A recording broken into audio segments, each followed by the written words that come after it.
Prática 3. Métodos para estudo de material biológico. Seu objetivo é aprender métodos para preparar materiais que são utilizados na prática, como estudo in vivo ou in vitro, e observar as matérias no microscópio. O in vivo está em ambiente natural, sem manipulação, e existe mistura entre as células. O in vitro está em seleção de células, ambiente limpo, sem bactérias. Ambos contêm células íntegras vivas e todos os componentes funcionando.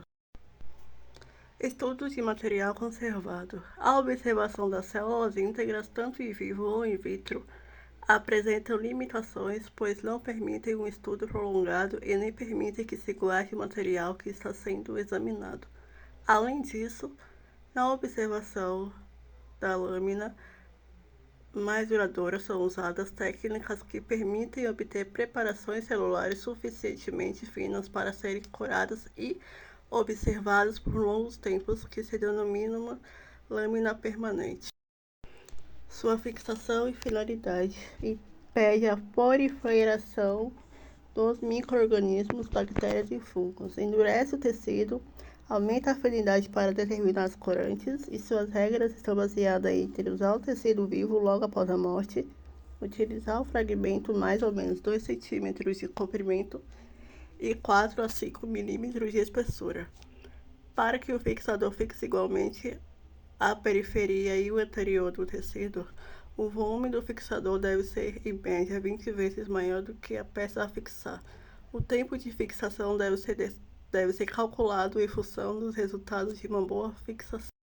Preserva o material, deixando o mais próximo possível de quando estava vivo. Ao difundir a célula, não se deve remover nem arrastar certos constituintes. Deve tornar o material resistente a tratamento e manipulações posteriores em processos laboratoriais como diafanização, corte e oclusão, dentre outros. Não deve causar retração de tecido, deve revelar os ângulos das células sem os mascarar, deve permitir usar várias técnicas de coloração. Forma de preparo. Está voltado ao esfregaço, esmagamento e microtromia. No esfregaço serve para observar células que existem mergulhadas em meio líquido. É colocada uma gota de material numa extremidade da lâmina e, com a ajuda de outros, tira o mesmo. Após a secagem do líquido, as células que aderirem à lâmina podem ser fixadas, coloradas e observadas. No esmagamento, consiste em colocar um fragmento de tecido entre lâminas e lamínulas, fazendo uma leve pressão com o polegar. Na microtromia, consiste em obter cortes finos de células ou tecidos através do micrótomo, e esses cortes têm espessura de 4 a 5 micrômetros.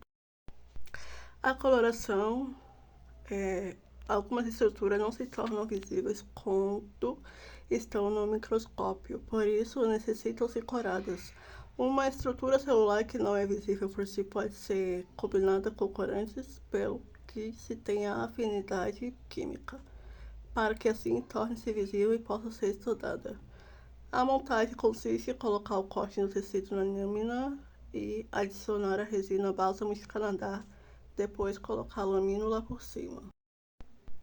A heloide do microscópio nos demonstra citoplasma, o cloroplasto e sua parede celular.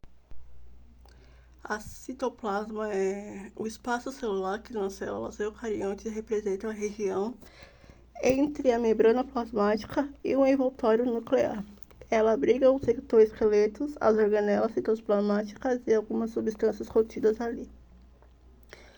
No cloroplasto, são organelas e clorofilas responsáveis pela realização do processo de fotossíntese. Já na parede celular, é uma estrutura que localiza extremamente a membrana plasmática e que, entre outras funções, garante a forma da célula.